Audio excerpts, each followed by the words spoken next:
Hi,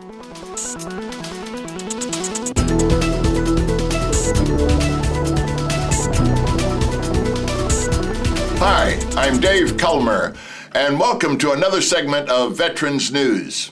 We're going to empty our mailbox today because we have emails and letters from you asking questions about different items regarding the Veterans Administration, which is why we're here. The first question is from Little Rock, Arkansas. And the question is, how do I apply to the VA when I got hurt at Fort Huachuca? And I'm assuming, of course, you mean in the service at Fort Huachuca. So it sounds like you have a service-connected disability, which has to be applied for through the Veterans Administration. And once the application is done, that couples your DD-214 with the application and a diagnosis of the current condition. That goes to the VA, and 6 months, 8 months, 4 months, you get a letter back from the VA with the answer to whether or not the VA has found you with the service-connected disability. So that's the answer to that. The next question comes from Poughkeepsie, New York. I put in a claim in 1977. What happened to it?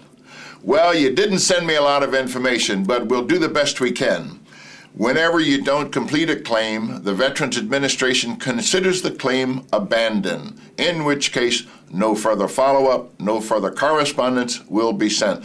This particularly could apply to a case where the VA has asked you to come in for an examination or has requested specific information which you did not reply.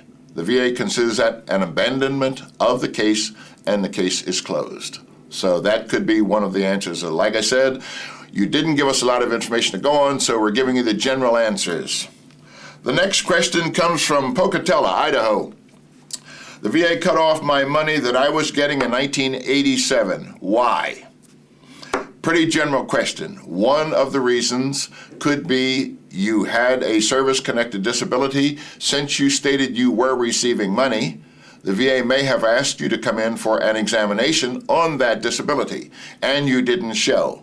That is the most common reason for compensation benefits to get cut off. If you moved, and if you didn't give the VA your new address, that's another reason, because the mail comes back and the VA doesn't have a good address. Hopefully that will help in that case. What do we have here next? This is from Philadelphia, Pennsylvania. I was in the Army for 9 years and got out in 1980. Can I still buy a house in Iowa? The answer is yes. The entitlement to buying a house on the GI Bill does not expire. So there's no time limit in which you must process or buy the house or get the certificate of eligibility.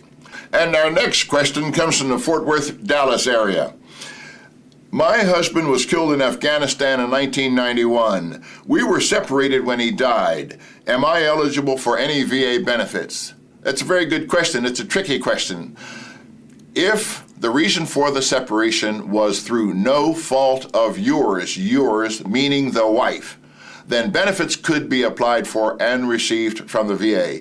And I think it's clear that there are an awful lot of indications and reasons and specifics that the Veterans Administration must have you adhere to in order for benefits to be approved by them. So there are a lot of details in a case like this. It's pretty involved. So the bottom line is you could not have been at fault for the reason for the separation from your husband. At that point in time, you then should apply to the VA for benefits. I hope that's helpful. Stay with us, and we'll be right back, and thanks for the questions.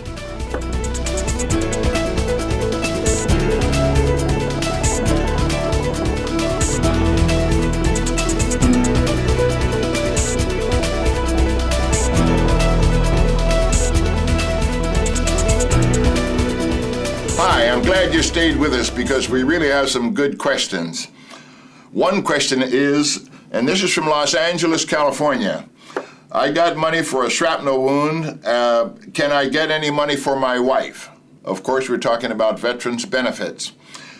If a veteran is receiving compensation, assuming that's what you have for a shrapnel wound, it would be compensation, a service-connected disability.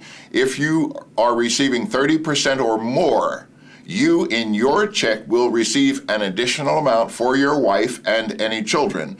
She does not get any money directly. You get money for her as a dependent in your check, and you must remember you have to be 30% or above in order for that to happen. Our next question comes from New Bern, North Carolina.